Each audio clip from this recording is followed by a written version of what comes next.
don't feel funky to me.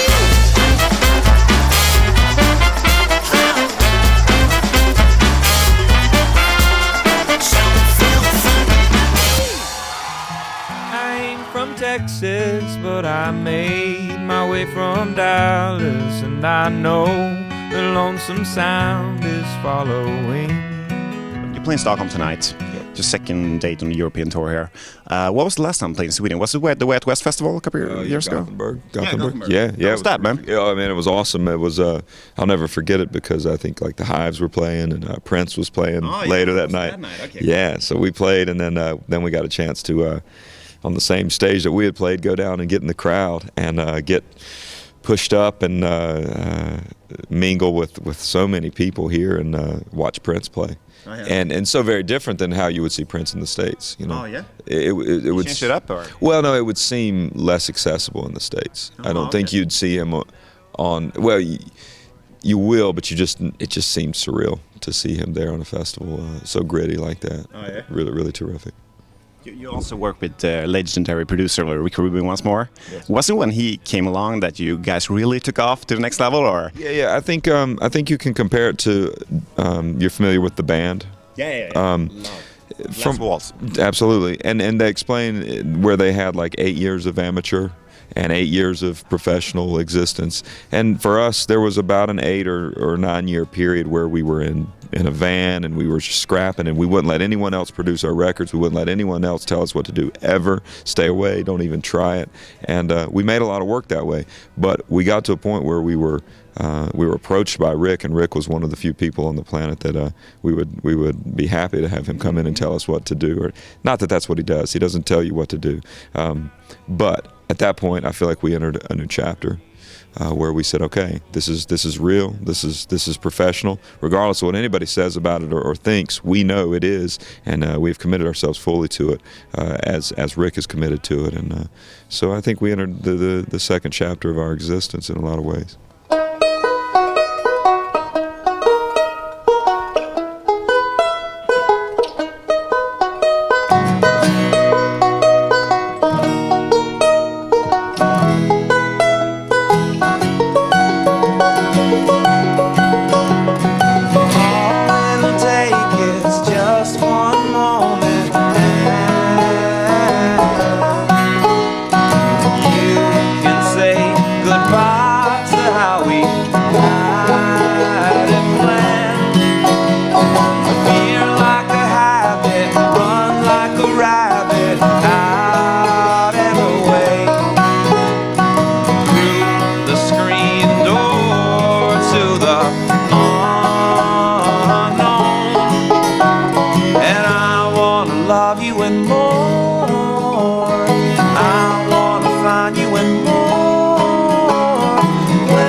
Sparrow anyway. Even if there is no land or love inside, we bloom like roses, lead like Moses, out and away through the bitter crowds to the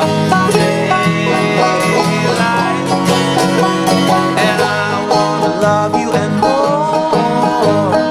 I wanna find you and more.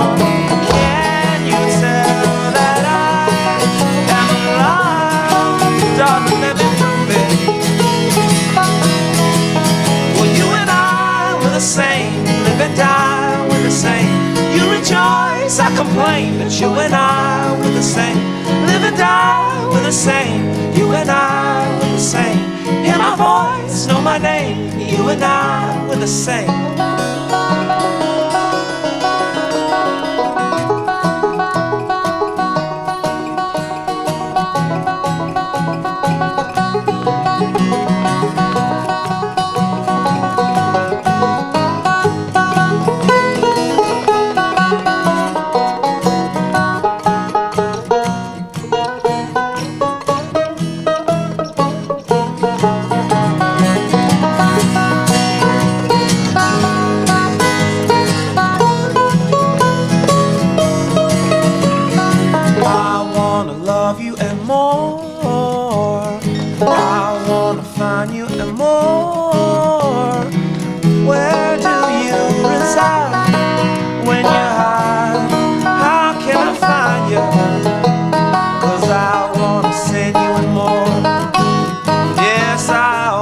Tempt you and more. Can you tell that I am alive? Let me prove it. Well, you and I were the same. Live and die, we're the same. You rejoice, I complain, but you and I were the same. Live and die, we're the same. You and I were the same. Hear my voice, know my name. You and I. You and I.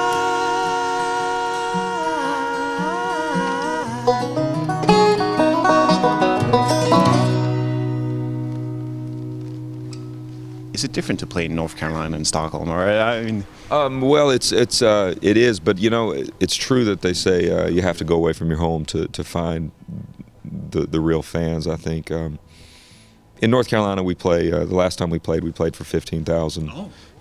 And that's. Yeah, that's where we're at there. Only, you know, it's deep in our memory, very clear in our memory, playing rooms like these, you know, very clear. It's not like something we've forgotten. I think across the United States we play for never any less than 3,000 or 4,000, and it's usually, at this point, it's usually 5 and up. But that's because we built it with the live experience. We've had, still in the States, we have no radio coverage. We really don't. I mean, some, just very, very light. It's something that you know, bands like, or a guy like Ryan Adams, he's never had to worry a lot about that. You know, you make what you love. You put it out there. If it takes to radio, cool. If not, it doesn't matter. The real heart of what's happening here is us performing our songs in front of people, you know, physically. And that's unbeatable. It's untouchable. It can't be messed with, and it's always there to do. You can be crushed by the fact that you never got famous or you never had a #1 hit, but when you're in the club or in the theater or in the arena, it doesn't matter, and you got to put on a show for those people. The magazine cover, the #1 hit, none of it matters a bit, because you got to lay down like this sick show, and it's within you to do that. And so that's the attitude that we've carried from the beginning, and we've let the things come to us, and they do. It's still a kind of fun job, man. It's absolutely it's one of the best jobs you could have. Absolutely. There's plenty of hard traveling and hard work with it. You know, tough things. You know, I wake up today and I step out in Stockholm and I still. It's Hamburg. It's Hamburg, or yeah. But you're like, well, where's the venue? And some fella's coming up and speaking to you in Swedish, asking for money, and you're like, why? I don't even know what the currency. I don't know what the currency is. Okay, you found out it's Swedish crowns. Okay, so it's still dreaming. Yeah, it's just like so. There's these strange responsibilities and challenges that you have to live with. But man, lucky me. You know, it's worth the hour on the stage, man. Man, it's great. We're very lucky and very fortunate to do it. I wanna find you and more.